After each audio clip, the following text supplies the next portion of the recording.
1984年8月的一天，奥地利阿姆斯特腾，一对夫妻焦急地向警方报道了一起失踪案件。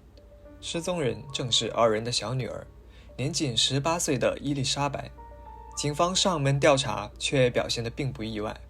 原来几个月前，伊丽莎白也曾离家出走，与一名同龄伙伴从阿姆斯特腾一路走到了首都维也纳。不过最终被警方找到并安全送回。这次大概也是厌倦了家乡小镇的枯燥，想去看看外面的世界。果不其然，几周后，女儿向家人寄来了一封亲笔书信，叫他们不用担心，她现在在一个安全的地方。在信中，她多次恳求父母别再找她，让她过自己想要的生活。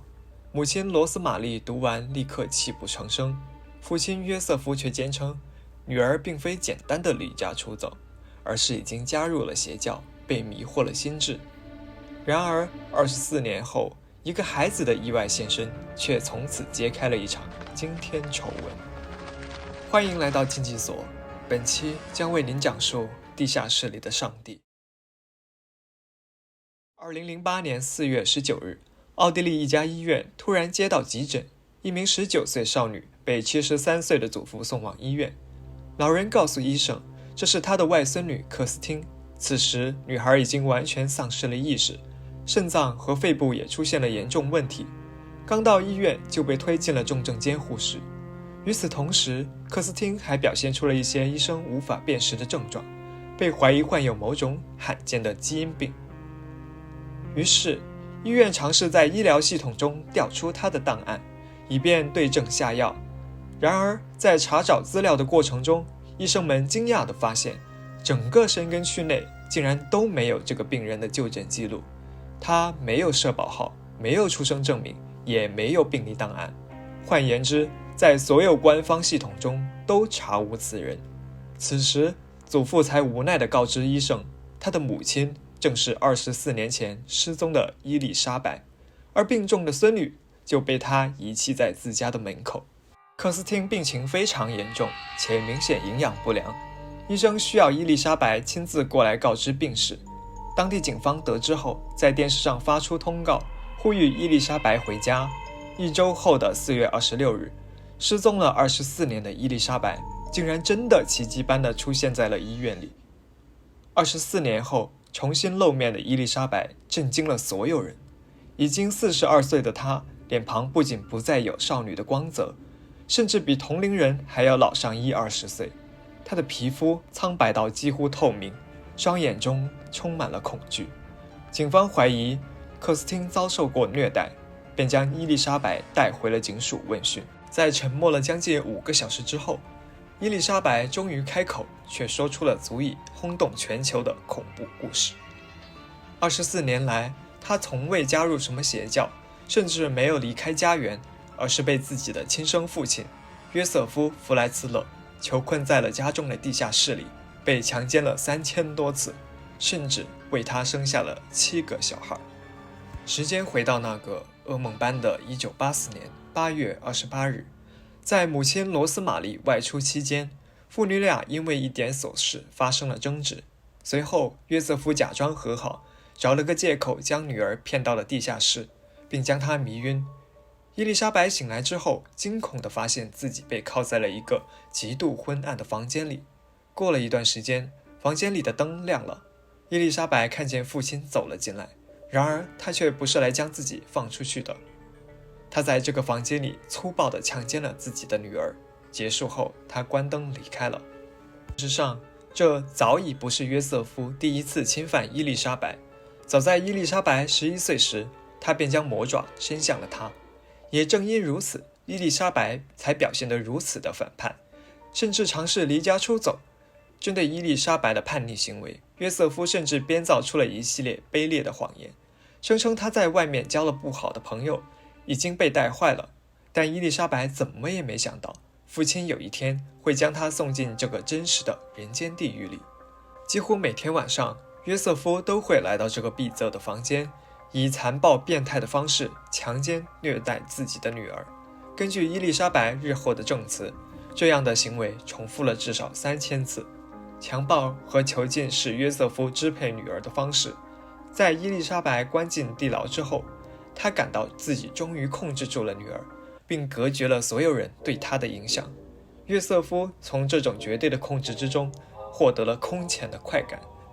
德语媒体曾将他称为妄图成为上帝的魔鬼。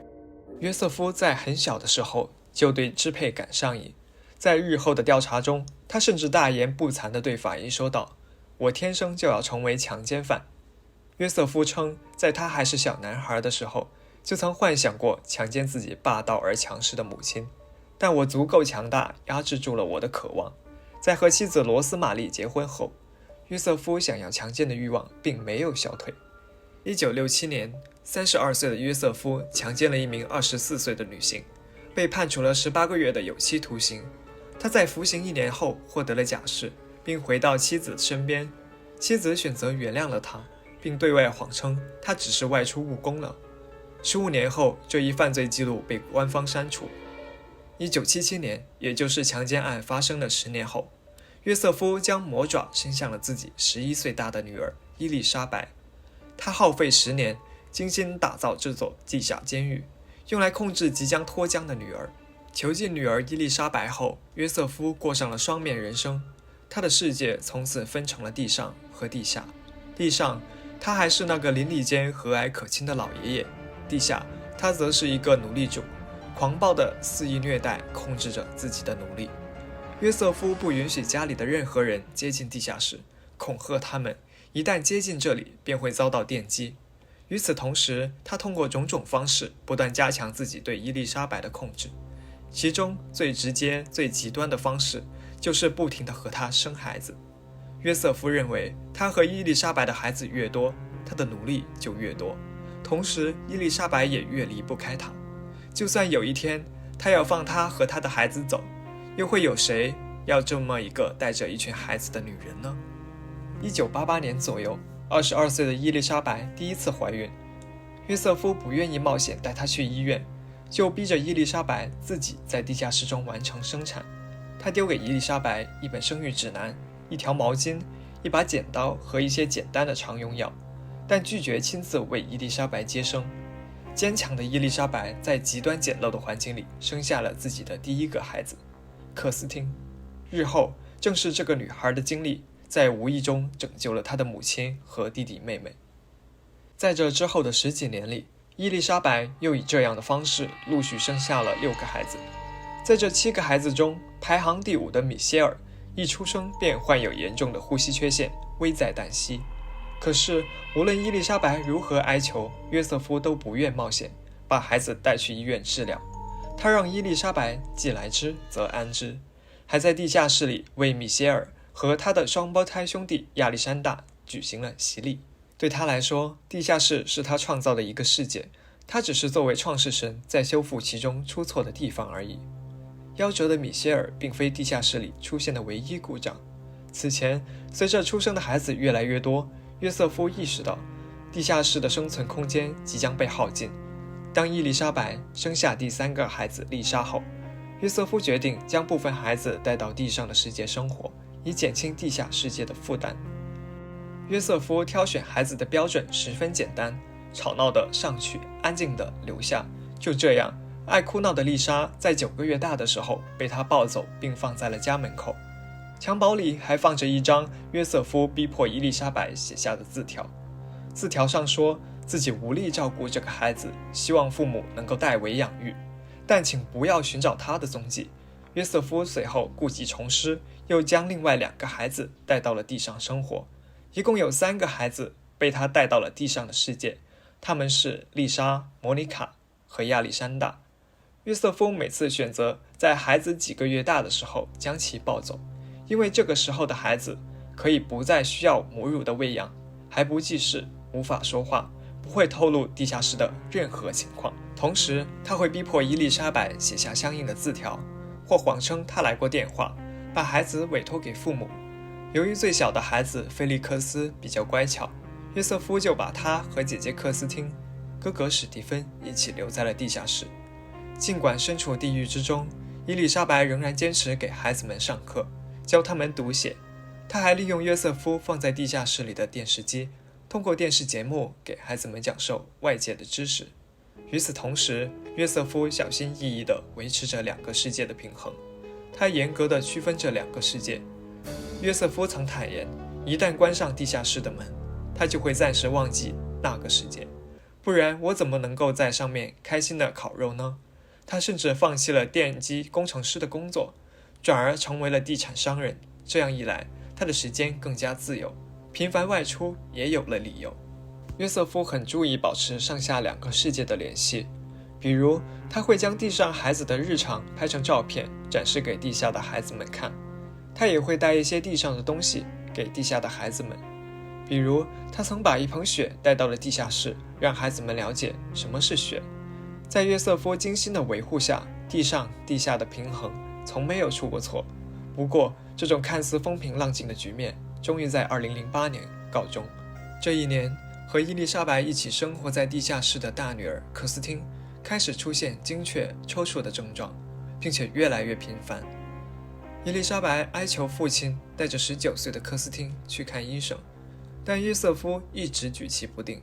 随着时间的推移，克斯汀彻底陷入了昏迷的状态。最终，约瑟夫决定送他前往医院。2008年4月26日，约瑟夫的罪行终于暴露在了阳光之下，他于当天被捕。警方到达了约瑟夫的家中，将另外2个仍困在地下室中的孩子解救了出来，并送往医院治疗。在去往医院的路上，最小的孩子菲利克斯紧紧贴在车窗上，好奇地观察着这个曾经只存在于电视里的世界。